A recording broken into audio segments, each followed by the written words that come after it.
Hello and welcome to No Scrubs, brought to you, of course, by us here at Fistful of Talent and our great friends at checked.com. That's CHEQUED. Again, they're an original, right?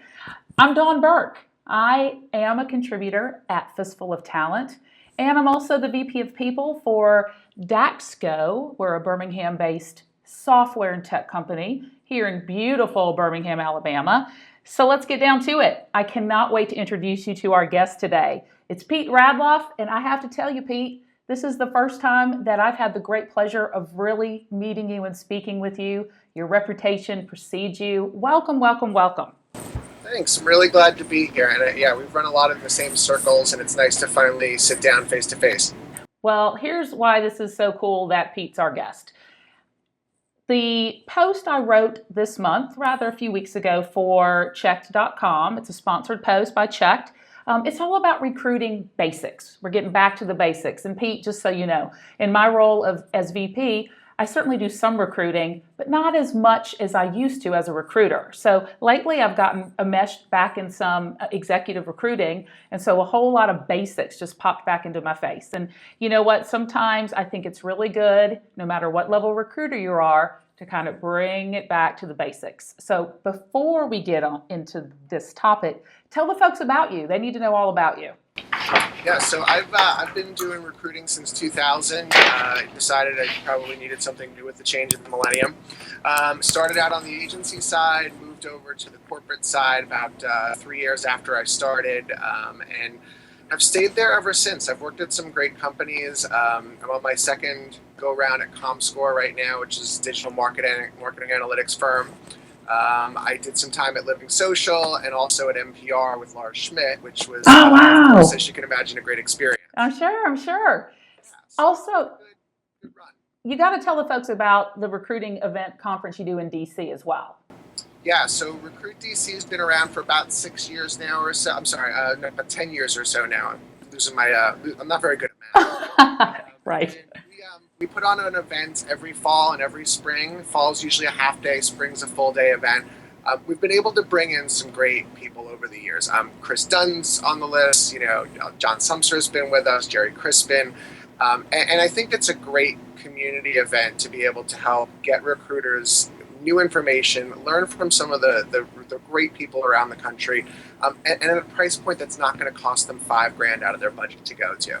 Slow clap. Yeah, exactly. Right. Do some great stuff, and we're really proud of what we've been able to accomplish. And so right now I sit on the back end of the house. I manage the website, social media, things like that, and yeah, it's kind of a labor of love. It's something that I really feel passionate about, and something that I think a lot of people in the community have gotten a great amount of things out of. Fantastic. Well, we need to bring you down here and do Recruit Birmingham. Hey, Great. What do you think? I think it's great. We just one of the folks who just left DC, Mike Wolford, just started up one in Tampa. Okay, we'll talk offline. But folks, you need to check Pete out. And guess what? Here's another thing. Look at that, everybody. He was named one of the top 20 branded HR folks. Now, these are HR pros, people that actually work, not a consultant, but pros. Consultants work too. You know what I mean. Glassdoor. That's huge. Yep. All right. You know what? Us top 20 branded folks, we need to have a little cocktail party or something. So that'll work. Great honor. It was great. All right, let's get down to it. Back to the basics. So, Pete, you're an expert recruiter. You obviously do a lot of outreach regarding recruiting. You teach a lot of people great practices. So what mistakes do you think that seasoned recruiters are making the most? Yeah, I think the biggest thing is that recruiters tend to be very type A as a general rule, right? And so you're process oriented, you're trying to accomplish, you're task oriented, you're trying to accomplish tasks and get them out of the way. And I think one of the things that we forget a lot of times, especially when you have a heavier workload, is you forget to do some research on the candidate beforehand and really get to know them. And I'm kind of using air quotes with that, but get some talking points. Where did you go to the same school? Did you work at a similar company? Get some things that you can talk about that aren't just requirements on the role and quantifying salary and availability and interest and all that. I think the other thing too is don't forget to start the conversation with hi and how are you, and I'm a lot of times on Mondays, my calls start with, "Hey, how was your weekend?" Or, what anything good happened for you this weekend? On Fridays, I never start a call on Fridays without "Happy Friday." Right. We're all glad that it's Friday. Right. So I think, there's such a propensity to go right into what do I need to recruit for? What do I need to make sure fits? And then move along that. And that transactional mode is, I think, what hurts the recruiting industry the most. Got it. And I'll tell you, I tend to do the same thing. It's easy to flip into, and you've, like you said, task oriented. It's easy to flip into, I've got 30 minutes, I got to get it done, which that might be a fail in a minute we'll talk about. But I think it's really about building trust, and not trust so you can sell them, trust so they will be honest with you, you can be honest with them, better to understand long-term fit for a variety of roles, I tend to think. Sure, and it's one of those things. It's just like managing an employee, right? If you get to the end of the year performance review and there are surprises, you're doing something wrong. Yeah. And so when you go through that process of recruiting somebody, by the time you get to the offer, it should be a really done deal at that point. And they're interested, they're ready to go if they get an offer. You know what it's going to take to close them, and it's more of a conversation about the details than it is a sell. Very good. Couldn't agree more. So if you had an opportunity to read the post, there were just some basic fails. And we're not talking about recruiting fails. We're talking about recruiter fails. Any of that list resonate with you at all? Yeah, the one that came out most was the multitasking. I am a notorious multitasker. And so I've really had to train myself to shut off email and shut off TweetDeck and all those things when I get into a block of calls. So if I'm going 4 or 5 calls in a row without a break, I have to shut those things off and be able to focus on it, because part of doing a great call with somebody is 80% listening, right? And you're going to find out what questions you need to ask and what you need to be able to do next by listening and hearing what they're saying, what makes sense and what doesn't jive, and kind of play the conversation out from there. And so I've really had to kind of tailor myself to get that. I've trained myself to get to a point where I turn all of that off during it. Even instant messenger. I know it's no. If I'm the only person that can answer somebody's question, there's a bigger problem. Absolutely. One of my team members calls it, she's a squirrel. It's like she gets distracted, like this. And so shiny object. Yeah, absolutely. And it's one of those things too, where you're really doing yourself a disservice. And let's be selfish here. We all know there's a time where you might be talking with a candidate, and you after a few minutes, you kind of think they're not going to be a fit for this current role.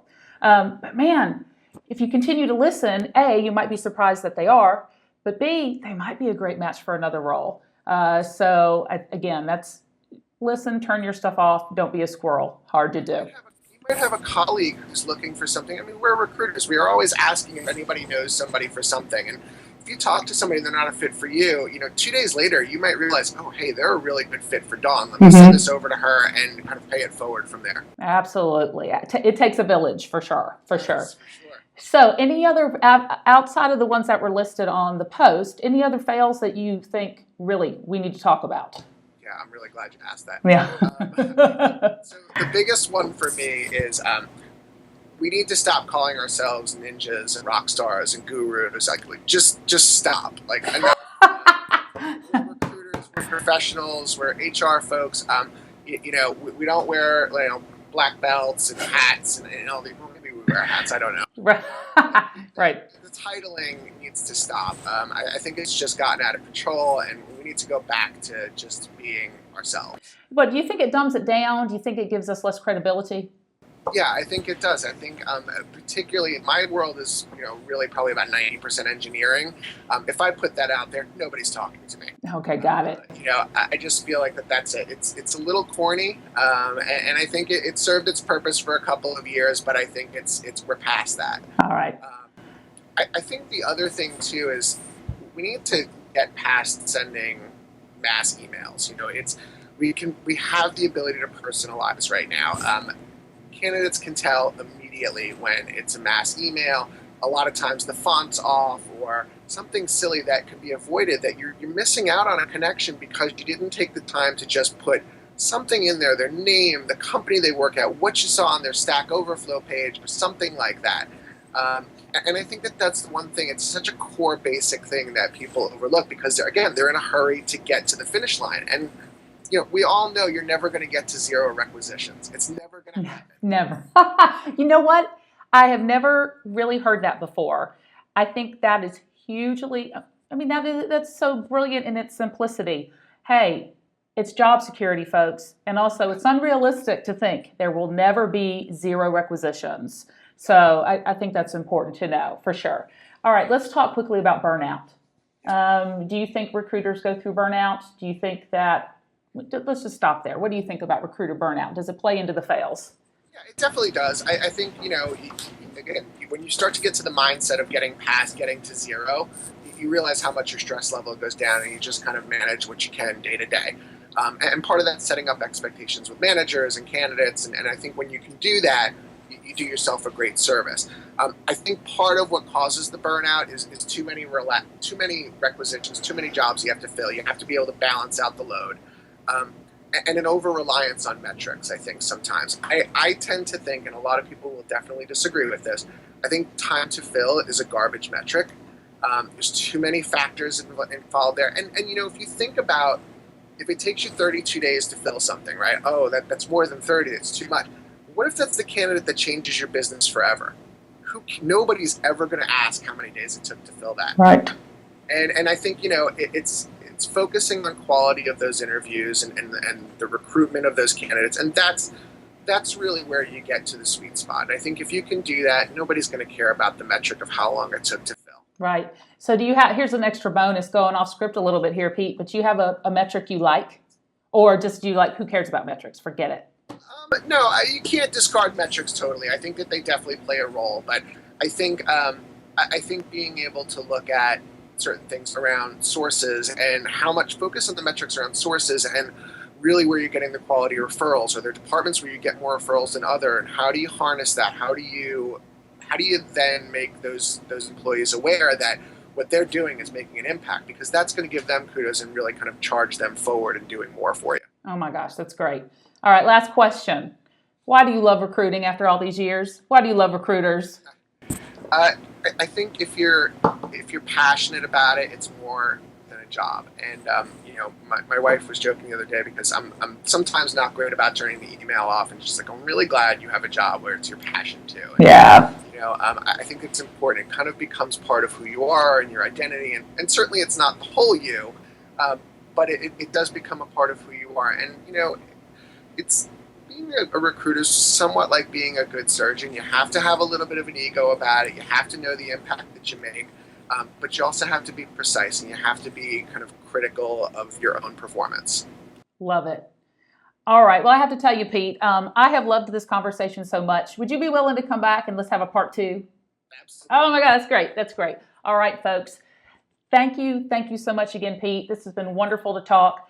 And that's it today for No Scrubs, of course, brought to you by Fistful of Talent and the great folks at checked.com. Until next time, see you later.